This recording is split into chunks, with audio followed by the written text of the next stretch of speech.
जय गुरुदेव। मैं तो किसान हूँ, मुझसे आपको डरने की ज़रूरत नहीं है। डरिए उनसे जो आपको वादा पर वादा देते हैं और मिनट भर में आपके करोड़ों रुपये विदेशों में भेज देते हैं। मैं तो किसान हूँ, मैं जानता हूँ कि किसान को क्या तकलीफ़ है।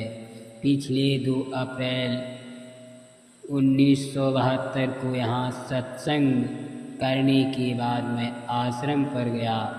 वहाँ 40 बीघे ज़मीन में 900 मन गल्ला तैयार करके रखा, काटा, मेहनत किया, आपकी सेवा के लिए रखा। आपने अपने अखबार में लिखा कि जय गुरुदेव बाबा जेल में बंद है। मैं आपसे पूछ सकता हूँ कि आप मेरे साथ जेल में थे या आपने मुझे देखा? आप यदि इस जन जागरण मानव प्रेम के प्रचार में सेवा नहीं कर सकते तो ऐसी बातें क्यों छापते हैं? भविष्य में ऐसे अखबार बंद कर दिए जाएंगे। शक्तियों की पूरी नाट्यशाला उतरी है। मैं आपको बता दूं कि महात्माओं से ऐसे बच्चों का ऐसा अवतार हो गया है जो आपको सीधा कर देंगे। दिल्ली वालों को सीधा करेंगे, लखनऊ वालों और जयपुर वालों को सीधा करेंगे। उसका संकेत आपको हर प्रांत में मिलेगा। उन बच्चों में कुदरती दैवी शक्तियाँ अभी मौजूद हैं और वक्त आने पर प्रकट हो जाएंगी। उन शक्तियों का पूरा समाज, एक पूरी नाट्यशाला उतरी हुई है जो यहाँ काम करेगी। ये बच्चे उठ खड़े होंगे। समय की प्रतीक्षा उनको भी है और समय की प्रतीक्षा मुझको भी है। इसलिए होश में आइए, इधर आकर पहले से ही अपने को संभाल लो ताकि उन शक्तियों से टकराव न हो। 1960 में गुरु महाराज ने बताया था, मैंने सब कुछ गुरु चरणों में चढ़ा दिया। जय गुरुदेव नाम परमात्मा का है, यह आवाज़ मेरी कमाई हुई है। मैंने इस आवाज़ की साधना की है, इसके लिए गुरु चरणों में मत्था टेका है, इस आवाज़ के लिए वक्त दिया है और एकटक उनको देखा है। इस आवाज़ के लिए जो कुछ भी मेरे पास ऊपर से नीचे तक था सब मैंने चढ़ा दिया। जैसे कि एक बकरा किसी देवी के ऊपर चढ़ा दिया जाता। जब सब कुछ चढ़ा दिया तो सब कुछ सुनने और समझने का मौका मिला। महापुरुषों की दया हुई और आप 5 मिनट भी अपना समय देना नहीं चाहते, फिर आप कैसे ये समझ सकते हो? समय तो देना होगा, अभी वक्त है, समझ लें। आलोचनाएं हर समय हुई। कोई कहता है देवी देवताओं को नहीं मानते, कोई कहता कि गंगा यमुना को नहीं मानते, कोई कहता कि मक्का और काबा को नहीं मानते, कोई कुछ कहता, कोई कुछ कहता। विभिन्न प्रकार की आलोचना करता है। ये आलोचना सभी ऋषियों, मुनियों और महात्माओं और महान आत्माओं के समय में हुई। फिर आज हो जाएगी तो कोई असंभव नहीं। ये सब पहले भी था। गोरखपुर 8/4/1966 में फरमाया था, भौतिकवाद और आध्यात्मिकवाद की हद। मैं वो शख्स और आदमी इस मंच पर आ कर के बैठा हूँ कि जो कहूँगा वही करने का प्रयत्न करूँगा। अगर आपको पढ़ना है तो मुझे पढ़ाना है, आपको भर्ती होना है तो मुझे भर्ती करना है, आपको शिवनेत्र प्राप्त करना है तो मुझे प्राप्त कराना है। अगर आप शिवनेत्र को खोलना चाहते हो तो मुझे खुलाना है। अगर शिवनेत्र नहीं जानते तो मुझे बताना है। आपने शिवनेत्र की रोशनी को नहीं देखा तो रोशनी को दिखाना है।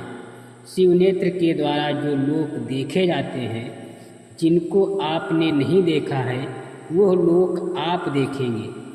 लेकिन ये कहें कि नहीं है तो ये अज्ञान हो जाएगा और इसका नाम भौतिकवाद। और भौतिकवाद इन आँखों के नीचे हिस्से तक, जब आँख खुली है और जब आँख बंद हो जाती है तो ये भौतिकवाद समाप्त हो जाता है।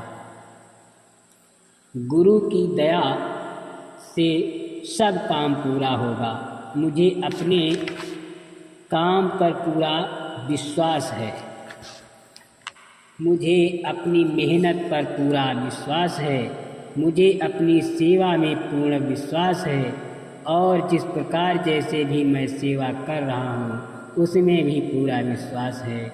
मुझे उस परमात्मा में तथा अपने गुरु में पूरा विश्वास है। गुरु महाराज की बड़ी दया है और उनकी दया से काम पूरा हुआ और जो हो रहा, जो कर रहा हूँ वो भी पूरा होगा। मस्खरी से बड़ा नुकसान होगा। मैं नई नीति लेकर आया हूँ, इसलिए मानव धर्म फिर से इस देश में आएगा। महापुरुष जानते हैं कि किस प्रकार मनुष्य को बदला जाता है। महात्मा अच्छी तरह सब समझते हैं।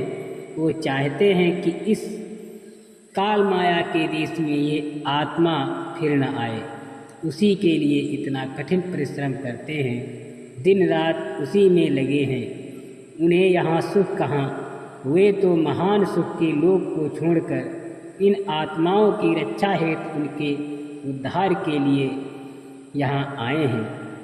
आप ठिठोली और मस्खरी ना करें, मस्खरी करने से तुम्हारा बड़ा नुकसान होगा। इसलिए इसे छोड़कर मानव मात्र की सेवा में लगो। उदारता और प्रेम का भाव हो। यहाँ लोगों में यही परिवर्तन किया गया, अब तो यह पूरे देश में फैल गया। प्रेमी चौकन्ने रहते हैं।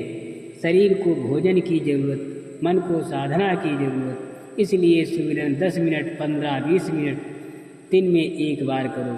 कोई भी समय इसके लिए पक्का कर लो, पर भजन और ध्यान दिन में जब मौका मिले तब करो। प्रेमी सत्संगी हमेशा चौकन्ना रहते हैं, वचनों को याद करते हैं। जब जब जैसा समय आएगा वो वचन याद आएंगे और प्रेमी चौकन्ना हो जाएगा। भूल से गलती की उसकी क्षमा याचना करोगे, वो माफ़ हो जाएगी। ये मालिक की बहुत बड़ी दया है। पुकार होगी दूरदर्शी की। मैं हर काम समय से करता ही रहता हूँ। जो कुछ भी कहा जाए उसे तुमको मानना चाहिए। कोई भूल चूक हो गई है वो यहाँ छोड़ कर जाओ। भूल चूक से शराब पी ली हो या मांस खा लिया हो तो प्रतिज्ञा करनी चाहिए कि अब ऐसा नहीं करूँगा। इसके एवज में सैकड़ों व्यक्तियों से शराब मांस छुड़वाऊँगा। हमेशा अपने मन में झांकते और पछताते रहो और क्षमा मांगते रहो। ऐसा संकल्प और विचार बनाते रहो कि इस सत्संग में यह बुराई छोड़ देंगे। इससे दया बराबर मिलती रहेगी। दूरदर्शी कोई लक्ष्य है, कोई निशाना है, कोई बात है, कोई ज्ञान है, कोई काम है। दूरदर्शी जो दिखाई दे रहा है, भविष्य में उसकी बड़े जोर शोर से पुकार होगी। तब देखना अब की समय का निशाना खाली नहीं जाना चाहिए। समय के निशाने पर उसे वेध लेना चाहिए। वही निशानी है और दूरदर्शी है जो समय पर अपना निशाना लगा दे और सारी बातें भौतिकता की छोड़ दो। परमार्थी चीज़ें आगे रखो, दोनों पल्लों को आगे रखो और बराबर देखते रहो। सत्संग तो बढ़ेगा ही। दोनों में पुकार उठेगी। लोग कहेंगे कि हम भी वहाँ जाएंगे। आज तो घेरा घारी मानव कर्म क्रिया के लिए हो रही है, उस समय कोई घेरा घारी नहीं। वो भारी घटना ईश्वरीय होगी। लोग चकाचौंध होंगे, उसमें बड़े परिवर्तन होंगे। ये परिवर्तन तो होता ही रहेगा। मनमुखी का स्वभाव जो मनमुख होता है वो न सत्संग का होता है, न सेवा का होता है, न गुरु का होता है, न सिमरन ध्यान भजन का होता है। वो सत्संगी को अपने से छोटा समझता है और गुरु को भी अपने से नीचे समझता है। काल उस पर सदा हावी रहता है और कहता है कि इधर आओ, तुम मेरे मेहमान हो और तुम्हारा स्वागत और तुम्हारी मरम्मत हम करेंगे। आगे जब महामारियों की आंधी चलेगी तब मेरी बातें याद आएंगी। जय गुरुदेव।